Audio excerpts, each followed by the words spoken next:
देवाला धन्यवाद असो की परमेश्वरानं मला ही सुंदर संधी दिलेली आहे की त्याचं वचन सांगण्यासाठी. ही वेळ आहे बोधवचनाची आणि प्रियानाचं जे बोधवचन आहे ते उत्पत्तीचं पुस्तक याचा 12वा अध्याय आपण काढूयात. आणि सर्वांना परिचित असा हा व्यक्ती आहे आणि सर्वांना माहिती आहे या व्यक्तीविषयी आणि त्याचं नाव आहे अब्राम. Hallelujah, hallelujah. आजचा जो विषय आहे प्रियानो माझा की परमेश्वर आठवण करतो. परमेश्वर कुणाची आठवण करतो हा विषय आहे.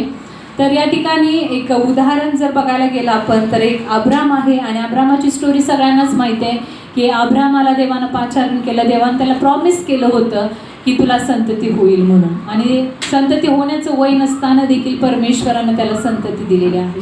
हालेलुया.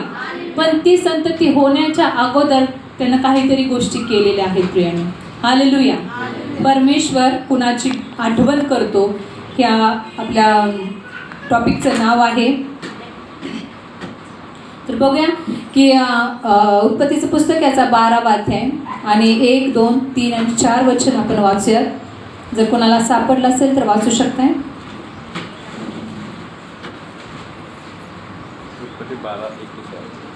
1, 2, 3, 4.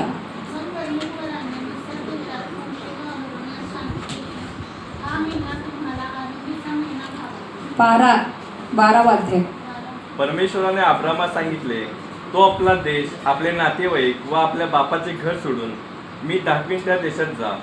मी तुझ्यापासून मोठे राष्ट्र निर्माण करेन. मी तुला आशीर्वाद देईन. तुझे नाव मोठे करेन. तो आशीर्वादित होशील. तुझे जे अभिष्ट चिंतितात त्याचे मी अभिष्ट करेन. तुझे जे अनिष्ट चिंतितात त्याचे मी अनिष्ट करेन. तुझ्याद्वारे पृथ्वीवरील सर्व कुळे आशीर्वादित होतील. परमेश्वराच्या आज्ञेप्रमाणे अब्राम निघून गेला व त्याच्याबरोबर लूट गेला. Hallelujah, hallelujah. या ठिकाणी काय सांगत आहे पहिलं वचन की परमेश्वराने अब्रामास सांगितले, तू आपला देश, आपले नातेवाईक व आपल्या बापाचे घर सोडून मी दाखवीन त्या देशात जा. हालेलुया. पहिली गोष्ट परमेश्वरानं त्याला त्याचं घरदार सगळं सोडायला सांगितलेलं आहे प्रियानो. आणि दुसरं काय सांगत आहे की मग काय सांगत आहे परमेश्वर की मी तुझपासून मोठे राष्ट्र निर्माण करीन. मी तुला आशीर्वाद देईन. तुझे नाव मोठे करीन. तू आशीर्वादित होशील. तुझे जे अभिष्ट चिंतितील त्यांचे मी अभिष्ट करीन. तुझे जे अनिष्ट चिंतितील त्यांचे मी अनिष्ट करीन. तुझ्याद्वारे पृथ्वीवरील सर्व कुळे आशीर्वादित होतील. आणि 4थं वचन काय सांगते की परमेश्वराच्या आज्ञेप्रमाणे अब्राम निघून गेला. Hallelujah, hallelujah. या ठिकाणी परमेश्वरानं प्रथमच अब्रामाला एक गोष्ट करायला सांगितली की तू तुझा देश जो आहे, तुझे नातेवाईक आहेत ते सगळ्यांना सोड आणि मी दाखवीन त्या देशामध्ये तुला गेलं पाहिजे. अब्रामानं हे ऐकलं आणि त्यानंतर अब्रामाला परमेश्वर काय म्हणत आहे की मी तुझ्यापासून मोठे राष्ट्र निर्माण करीन. त्याला एक आशीर्वाद त्या ठिकाणी देत आहे. मी असं करीन, तसं करीन, हे करीन, ते करीन. हे सगळं परमेश्वर त्याला त्या ठिकाणी म्हणून दाखवत आहे, बोलून दाखवत आहे, त्याला प्रॉमिस करत आहे त्या ठिकाणी.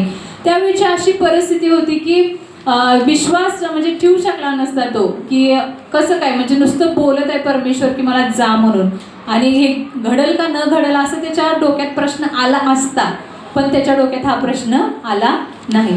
त्यानं काय केलं की परमेश्वराच्या त्या सांगण्यावरती, त्या प्रॉमिसवरती त्यानं विश्वास ठेवला. आज आपण त्याच्या ठिकाणी असतो तर आपण विश्वास ठेवला असता का? चला प्रीती उठ आणि बावडा सोडून जा, किंवा गडिंगला सोडून जा. गडिंगला सोडून आल्यास सोड खरं, पण बावडा सोडून जा असं जर म्हटलं, किंवा तुझे नातेवाईक सोड, हे सोड, ते सोड असं जर म्हटलं तर तसं घडू शकलं असतं का? आपल्या मनात आणखीन प्रश्न आले असतील, खरंच ही देवाची वाणी आहे का नाही? हालेलुया. पण या अब्रामानं काय केलेलं आहे प्रियानो, कोणत्याही प्रकारची शंका न बाळगता, कोणत्याही प्रकारचा अविश्वास न दाखवता त्या प्रभूवरती त्यानं विश्वास ठेवलेला आहे. हालेलुया.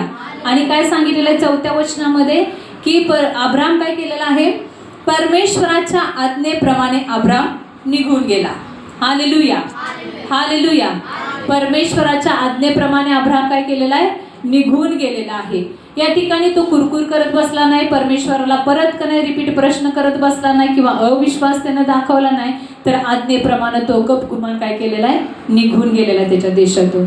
हालेलुया. परमेश्वर कुणाची आठवण करतो, जे आज्ञा पालन करतात, परमेश्वरावरती शंका दाखवत नाहीत किंवा त्याच्या प्रॉमिसवरती, त्याच्या आज्ञांवर प्रॉमिसवरती अविश्वास दाखवत नाहीत, तर आज्ञा पालन करतात त्या लोकांची परमेश्वर आठवण करतो. हालेलुया. पहिला पॉइंट काय आहे की परमेश्वर कुणाची आठवण करतो? जे आज्ञा पालन करतात त्यांची आठवण परमेश्वर करतो. हालेलुया. हालेलुया. दुसरा आपण एक पॉइंट बघूया. त्याच उत्पत्तीचं पुस्तक आणि 15वा अध्याय, तिथंच आणि 6 वचन, 5 वचन पहिला वाचा. मग त्याने त्याला बाहेर आणून म्हटले, आकाशाकडे दृष्टी लाव, तुला हे तारे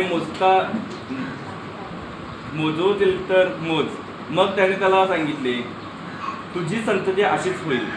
अब्रामाने परमेश्वरावर विश्वास ठेवला आणि अब्रामाचा हा विश्वास परमेश्वराने त्याचे नीतिमत्व घेतले. हालेलुया. हालेलुया.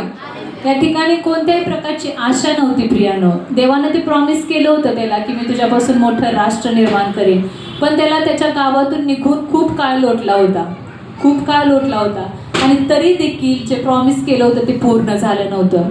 आणि अब्राम थोडासा निराश झाला आणि त्या ठिकाणी काय म्हणत आहे की मी तर म्हणजे 4 वचन, सॉरी,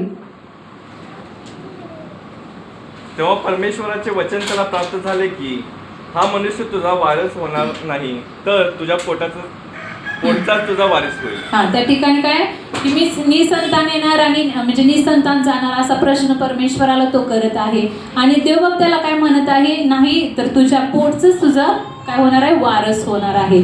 आणि देवानं काय केलं की तू बाहेर ये म्हटला त्याला, त्याच्या घरातून बाहेर ये म्हटला आणि घरी वरती आकाशाकडे काय कर, तुझी दृष्टी लाव. आणि दृष्टी वर करून पाहिल्यानंतर परमेश्वर त्याला म्हणत आहे, जर तुला हे तारे मोजवता येत असतील तर मोज, हे त्याला सांगितलं. आपल्याला तर शक्य होईल का तारे मोजण्यासाठी, पण परमेश्वराला तिथंही परमेश्वर त्या ठिकाणी त्याला प्रॉमिस करत आहे तिथंही की या आकाशातील ताऱ्यासारखी तुझी संतती होईल. हालेलुया. हालेलुया. आणि नंतर काय केलं, अब्रामानं काय केलं, त्या ठिकाणी देवावरती विश्वास ठेवलेला आहे. हालेलुया. आणि तो विश्वास त्यानं देवानं काय केलेला आहे, नीतिमत्वाचं गणला गेलेला आहे. हालेलुया. म्हणजे त्यानं काय केलेलं आहे की अब्रामानं देवावरती विश्वास ठेवला, तो त्याचा विश्वास नीतिमत्व असा गणला गेला. आणि आज जर बघायला गेलं तर इस्रायल हे राष्ट्र जे निर्माण झालेलं आहे, आणखीन जे आता युद्ध सुरू जे राष्ट्र आहेत ना युद्धामध्ये सामील, हे अब्रामापासून झालेली राष्ट्र आहेत. हालेलुया. हालेलुया. देवाने जे सांगितलं होतं की मी तुझ्यापासून राष्ट्र निर्माण करेन, हे राष्ट्र तयार झालेले आहे. हे जे मुस्लिम राष्ट्र जे आहेत, त्यानंतर जे इस्रायल आहे, ते अब्रामापासूनच तयार झालेले आहे. प्रियानो, देवानं केलेलं प्रॉमिस पूर्ण केलेलं आहे त्याच्या जीवनामध्ये. पण ते प्रॉमिस पूर्ण करण्याच्या पाठीमागं त्यानं काय गोष्टी केलेल्या आहे, पहिली गोष्ट त्यानं काय केलेलं आहे, आज्ञापालन केलेलं आहे. दुसरी गोष्ट काय केलेली आहे, त्यानं विश्वास ठेवलेला आहे. परमेश्वर कुणाची आठवण करतो, जे आज्ञापालन करतात त्यांची आठवण करतो. दुसरा पॉइंट काय आहे की जे विश्वास ठेवतात, देवाच्या प्रॉमिसवरती, देवाच्या वचनावरती भरोसा ठेवतात, त्या लोकांची परमेश्वर आठवण करतो. प्रियांनो, अब्रामानं विश्वास ठेवला आणि त्याच्यामुळेच त्याचं मोठं राष्ट्र तयार झालेलं आहे. देवानं त्याला इसाक दिला, इसाकानंतर इश्माईल देखील दिला होता.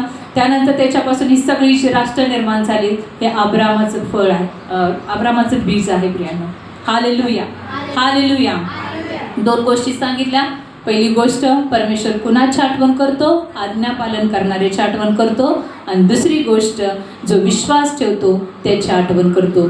आज आपल्या देखील जीवनामध्ये आपल्याला आज्ञापालन केलं पाहिजे. प्रियानो, जर आपण परमेश्वरानं सांगितलेल्या गोष्टीचं आज्ञापालन केलं, आणि परमेश्वर कुणाच्या द्वारे आपल्याला सांगतो, सेवकाच्या द्वारे सांगतो. सेवक ज्या वेळेला वचन सांगत असतात त्यावेळेला ते ऐकणं आणि कृतीमध्ये आणणं म्हणजे आज्ञापालन आहे. प्रियानो, हालेलुया. हालेलुया. जेव्हा आज्ञापालन करतो परमेश्वर आपलीही आठवण करणार. ज्यावेळेला आपण त्यानं सांगितलेल्या गोष्टीवरती भरोसा ठेवून, वचनामध्ये काय सांगितले, मी तुला रोगमुक्त करीन तर करीनच. हालेलुया. मग याच्यावर आपल्याला काय केलं पाहिजे, भरोसा ठेवला पाहिजे. मी तुझा पुरवठा करणारा परमेश्वर आहे. याच्यावरती आपल्याला काय करायचं आहे? विश्वास ठेवायचा आहे. आणि ज्या वेळेला आपण विश्वास ठेवतो आपला पुरवठा होतो प्रियानो. Hallelujah, hallelujah, hallelujah. या दोन गोष्टी ज्या वेळेला आपण करतो, आज्ञापालन आणि विश्वास ठेवतो, परमेश्वर आपली आठवण केल्याशिवाय राहणार नाही. हालेलुया. देवबाप करो या वचनाद्वारे परमेश्वर तुम्हाला सर्वांना आशीर्वादित करू.